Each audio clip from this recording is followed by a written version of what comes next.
تو ہم نے ان کو خود ووٹ دیا، جیسے بھی نالائق ہیں یا اچھے ہیں وہ ہمارا اپنا ایکشن ہے، اور وہ بھی اسی پر ٹھیک ہوں گے جب کہ آپ انہیں چینج کریں گے. بسم اللہ الرحمن الرحیم. نحمدہ ونصلی علی رسول الکریم. میرا صاحب بہت بہت شکریہ. اور آخری اسپیکر جو ہوتا ہے اس کے بہت سی باتیں دن پہلے ہو چکی ہیں، تو آپ کو کیا کہیں. بار کیا آج 14 اگست کی ہم بات کر رہے ہیں، تو جی ہاں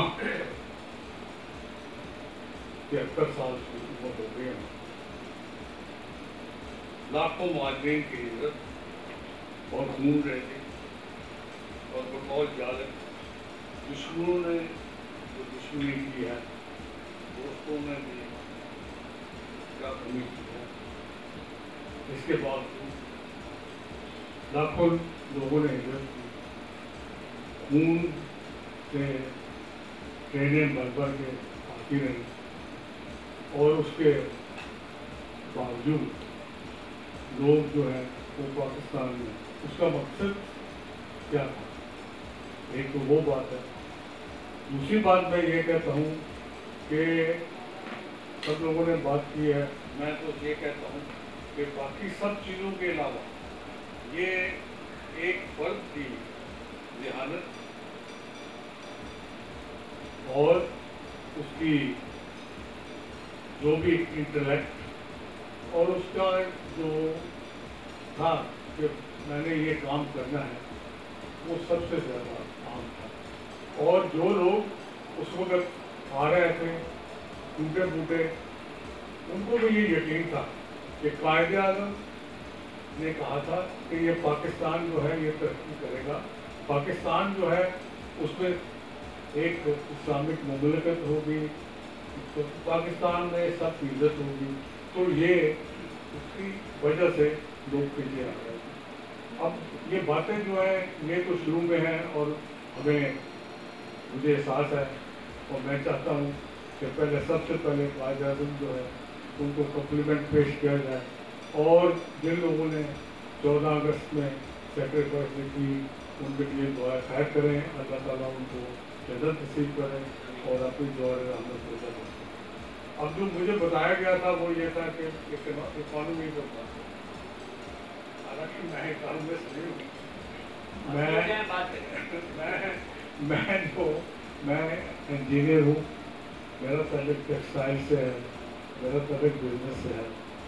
تو بارگاہ میں نے جو دیکھا پاکستان بنتے وقت اور جو دیکھا اس کے دوران میں، اس کی بات کروں گا.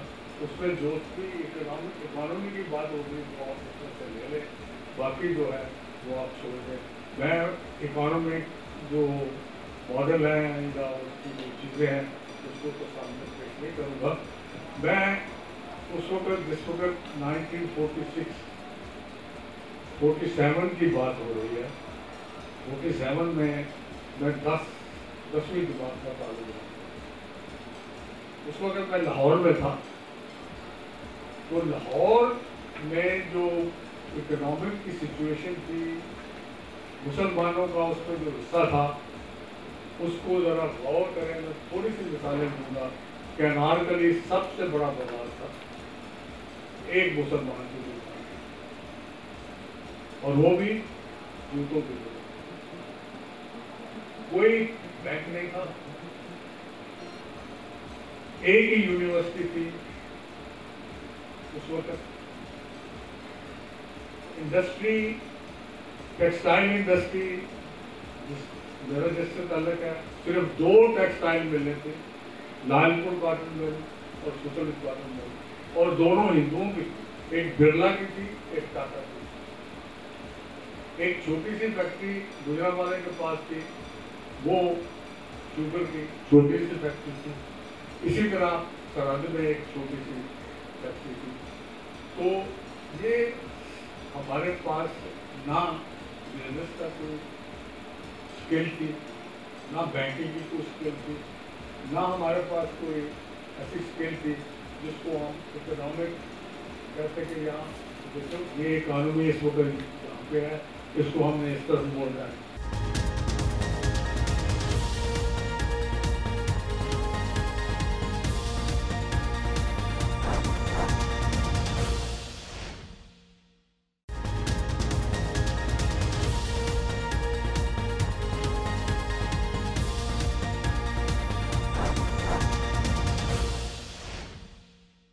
محکمہ ایڈمنسٹریٹر سید عارف اللہ حسینی صاحب سے میں درخواست گزار ہوں کہ وہ اپنے خیالات کا اظہار کریں. الحمدللہ رب العالمین والصلاۃ والسلام علی اشرف الانبیاء والمرسلین. جناب نصرت مرزا صاحب، معزز حاضرین، اور سب سے پہلے تو میں شکر گزار ہوں رابطہ انٹرنیشنل کا اور سچ ٹیلی ویژن کا کہ انہوں نے 14 اگست کے موقع پر جس طرح سے ہمیشہ ہر سال وہ کرتے ہیں، اس سال بھی جو ہے اس کانفرنس کا انعقاد کیا ہے اور بہت اچھا موضوع رکھا ہے. میں مختصر رہوں گا اور ان کو سمجھنے کی کوشش کروں گا کہ ہمارے ایڈوانٹیجز کیا ہیں. سب سے پہلا میں سمجھتا ہوں ایڈوانٹیج، ہمارا بہت بڑا ایڈوانٹیج جوہری طاقت ہے، نیوکلیئر ویپنز ہیں جس نے ہمیں سیکیورٹی دی ہے. اور اس سے زیادہ بڑی چیز جو ہے جو ہماری ایڈوانٹیج ہے وہ ہمارا آئین ہے.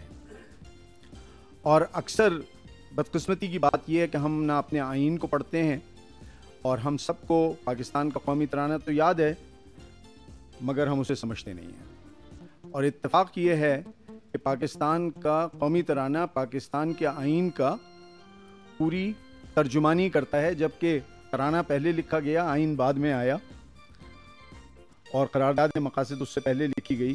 تو میں سب سے پہلے وہ جو سب سے بڑی ایڈوانٹیج ہے پاکستان کی اس کو مختصراً بیان کر دوں، کیونکہ 14 اگست کے موقع پر اس کو جاننا بڑا ضروری ہے. پاکستان ایک واحد قوم ہے جس کے آئین میں مکمل ویژن بھی لکھا ہوا ہے. وہ قوم جس کو منزل کی نشاندہی بھی ہوئی ہے، اس نے لکھی بھی ہے اپنے آئین میں، وہ بھٹک کیوں رہی ہے؟ اور پھر اس کے بعد اس کی اسٹریٹجی بھی دی ہوئی ہے. آئین ہمارے قومی ترانے کے 3 بند ہیں. پہلے بند کے اندر پاک سر زمین شاد باد، کشور حسین شاد باد، تو نشان عزم عالی شان. وہ عزم عالی شان کیا ہے؟ وہ عزم عالی شان آپ کے ہمارے آئین میں لکھا ہوا ہے، اور قائد اعظم کی وہ ایک اسٹیٹمنٹ ہے، Pakistan will be a democratic state based on the Islamic principles of social justice. یعنی پاکستان اسلامی مساوات کے مطابق ایک جمہوری ریاست ہوگی. اسلامی مساوات اور جمہوری ریاست، یہ ہمارا ویژن ہے. اور ہمارا مشن کیا ہے وہ بھی ہمارے آئین میں لکھا ہوا ہے، اور وہ یہ ہے تاکہ پاکستان کے عوام فلاح اور بہبود حاصل کر سکیں اور اقوام عالم میں اپنا جائز مقام حاصل کر کے بنی نوع انسان کی خوشحالی اور عالمی ترقی اور عالمی امن کے لیے اپنا بھرپور کردار ادا کر سکیں. یہ ہمارے آئین میں لکھا ہوا ہے. تو دیکھیں کہ ہم ایک ایسی قوم ہے جس کا جو نصب العین ہے وہ آفاقی ہے، وہ انسانیت پر مبنی ہے. ہم کنویں کے مینڈک نہیں ہیں، ہم دنیا کو دیکھتے ہیں پورے، اور دنیا میں ایک مؤثر کردار ادا کرنا چاہتے ہیں. یہ ہماری شان ہے. اور اس کا کرنے کا طریقہ آخری بند میں آتا ہے، پرچم ستارہ و ہلال راہ برے ترقی و کمال. ترقی اور کمال حاصل کرنا ہے. کمال از ایکسلنس. ان اللہ یامرکم بالعدل والاحسان. اللہ تعالیٰ بھی حکم دیتا ہے کہ عدل اور احسان کرو. ایکسلنس کیا ہے؟ ایک منیمم پرفارمنس لیول ہوتا ہے، اس سے نیچے اگر آپ جاتے ہیں تو بچے کو فیل کر دیا جاتا ہے. اگر آپ منیمم پرفارمنس لیول اچیو کر لیتے ہیں تو آپ پاس ہو جاتے ہیں، اور اگر اعلیٰ نمبر لیتے ہیں تو وہ احسان کا معاملہ ہے. تو کمال ہونا چاہیے ہمارے اندر، ہمارے بچوں میں کمال ہونا چاہیے، ہمارے اساتذہ میں کمال ہونا چاہیے، ہمارے فطرت میں کمال ہونا چاہیے. اور ترقی، جدید ٹیکنالوجی کو اپنانا ہے. ہر چیز کو ہم نے سیکھنا ہے، ترقی کرنی ہے. اگر ہم یہ چیز کریں گے تو پھر آخر میں دعا ہے سایہ خدائے ذوالجلال، کہ اللہ تعالیٰ کا سایہ بھی رہے گا. مگر اس وقت صرف سایہ خدائے ذوالجلال رہ گیا ہے، باقی پہلی چیزیں جو ہے نا ہم نے چھوڑ دی ہیں. تو یہ ہمارا سب سے بڑا اسٹریٹجک ایڈوانٹیج ہے. اس کے بعد جو ہے نا جو اسٹریٹجک ایڈوانٹیج ہے وہ ہے جس میں ہم موجود ہیں.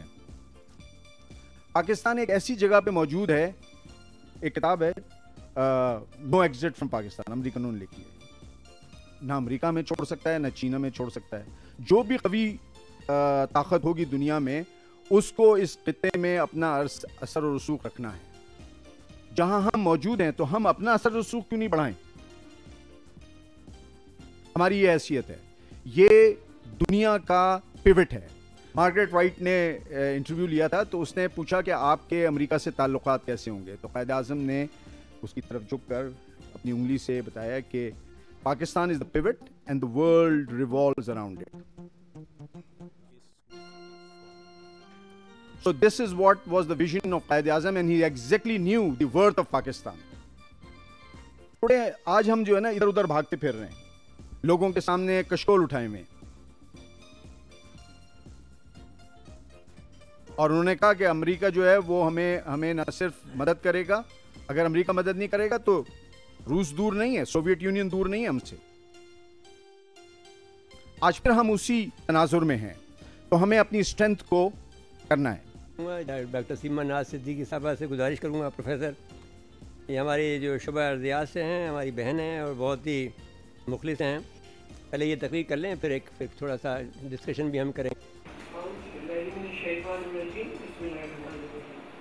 سب سے پہلے تو میں جب آپ کے مسلمہ یوم آزادی اور آپ سب کے ساتھ منا رہی ہوں تو میں بس یہ کہہ سکتی ہوں کہ یوں بھی ہمیں آزادی کی دنیا ہوئی حیران, قائد اعظم تیرا احسان ہے احسان, اور یہ احسان پوری پاکستانی قوم پر پاکستان کی شکل میں قائد اعظم نے جو کیا ہے اس کے حوالے سے سب سے پہلے تو خدا بزرگ و برتر کے انتہائی شکر گزار ہے, اور اس کے بعد تمام تبصرہ اس کامیابی کا قائد اعظم اور ان کے دو ساتھیوں کو جاتا ہے جنہوں نے انتہائی محنت جان پہچانی اور مدبرانہ انداز میں بغیر لڑے, بغیر جھگڑے, بغیر کسی تلوار اٹھائے اس موومنٹ کے خدادات کو ہمارے لیے حاصل.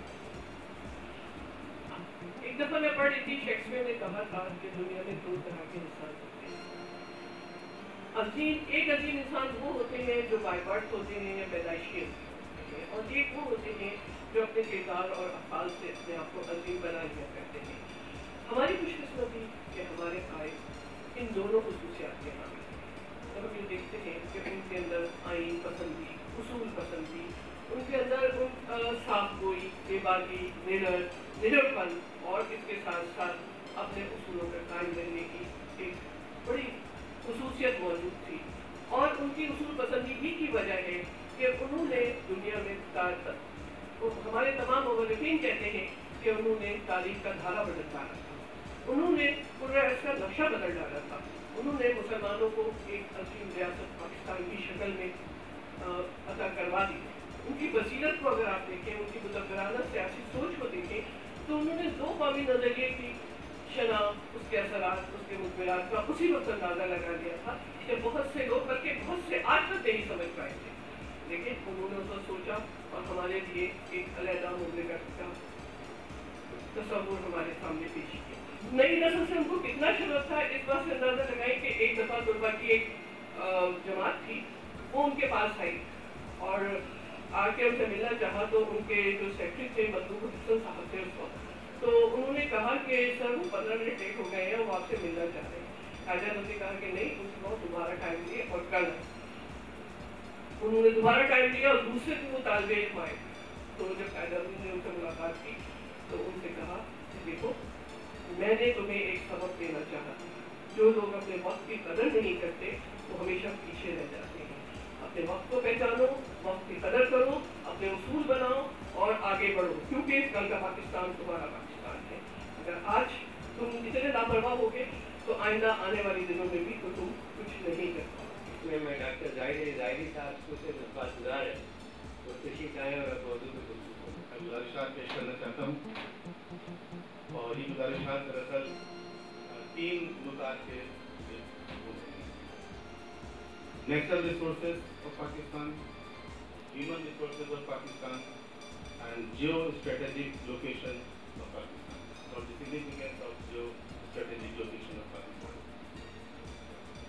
دیکھیے سب سے پہلے نیچرل ریسورس کی اگر ہم بات کریں تو الحمدللہ وطن عزیز نیچرل ریسورسز کا قدرتی وسائل سے مالا مال ہے, بھرپور ہے. ہمارے پاس پہاڑ ہے, ہمارے پاس دریا ہے, ہمارے پاس سمندر ہے. ایسی چیزیں ہیں جو بعض اوقات سپر پاورز کے پاس بھی نہیں ہیں. اور ایک تھیوری ہے کہ سوویت یونین گرم پانی کی تلاش میں افغانستان کے راستے شاید پاکستان آنا چاہتا تھا, لیکن آج حالات نے ثابت کر دیا ہے کہ